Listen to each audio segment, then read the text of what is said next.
everybody, happy Tuesday. When it's Tuesday here at KatiMorton.com, that means I'm on Tumblr. And I hope this isn't too shaky. I'm holding it myself because the boys are watching hockey. And so if you hear them shouting or they come up and grab a beer, that's what's happening. So it's the Canadiens versus Tampa Bay. And so we are hoping for the Canadiens to win, obviously.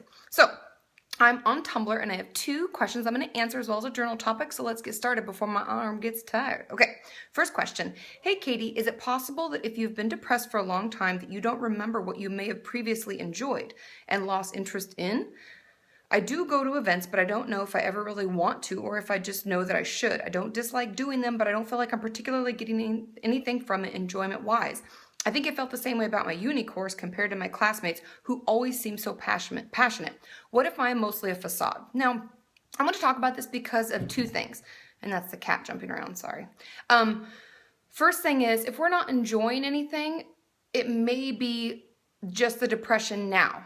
So I would encourage you that if you're not enjoying things and you find everything to be just pretty and you're like, meh, it's okay, that maybe you should get help for your depression first.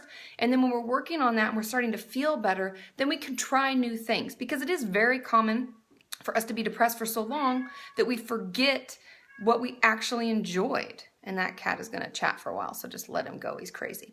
And so we have to try new things. We have to get out there. We have to see what we enjoy. And it's normal to kind of rediscover who we are. Oftentimes, we can feel so stuck in our mental illness that we don't even get out and we can't remember what was fun and we can't remember if we've ever had fun. And so it's very important for you to try new things, get out there. And I'm glad that this person is doing it, but the fact that everybody else seems so much more passionate than you can just be a symptom of your depression. And so I would encourage you to keep talking about it, keep getting help, talking to therapists, talking to friends, and just, knowing that it can take some time. We're rediscovering who we are. We may feel like shit sometimes. Some days may be harder than others, but know that each day we're getting closer to figuring out who we are and feeling better about that.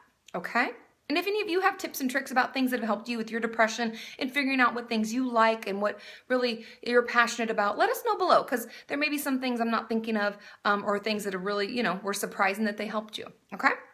Question number 2. Hey, Katie, can you tell your therapist too much? Now, I thought this was interesting, and I don't think I've ever talked about this before, which is very rare since I have so many videos, but you really can't. Now, I know many of you are like, but if I tell them this, they're going to think that. But that is that inner judgment in your head. Here, I'm going to switch arms because my arm's getting tired. It's the inner judgment that comes up when we really struggle with stuff and we think, but no one could care for us. No one could hear this all and actually want to help us. They're going to think I'm a freak. They're going to think I'm a weirdo. And so we hold back. And what holding back really does is hinders our recovery process and us getting through things. Because the more information that we give our therapists, the better they can help us, the more they can prepare and put a proper plan together, and the more they can prepare with their questions and know what they really want to ask us. So you actually can't share too much. I know that there are going to be times in therapy when you think, I'm not ready to share that, and that is completely normal. But know that you can't share too much. It's always helpful to talk and to be honest and to share your whole process, because that really helps your therapist help you out. Okay?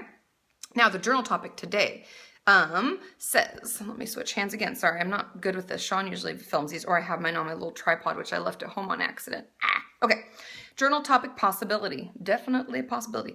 Listen to Instructions for a Bad Day by Shane Koyzan, Koyzan.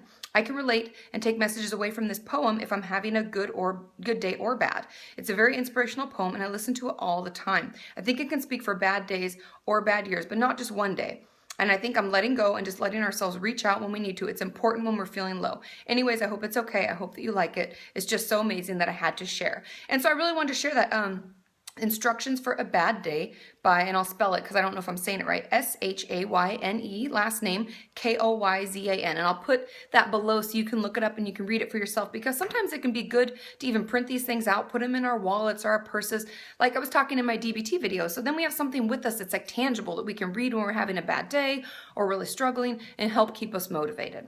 Okay, I love you all. Tomorrow I'll be on the website, KatiMorton.com. If you haven't gotten on there, check it out. There's chat, because I know that I'm not as present as I usually am. So if you really need some support, hop on there. There are a lot of people on there who've offered to kind of help out over the time that I'm gone.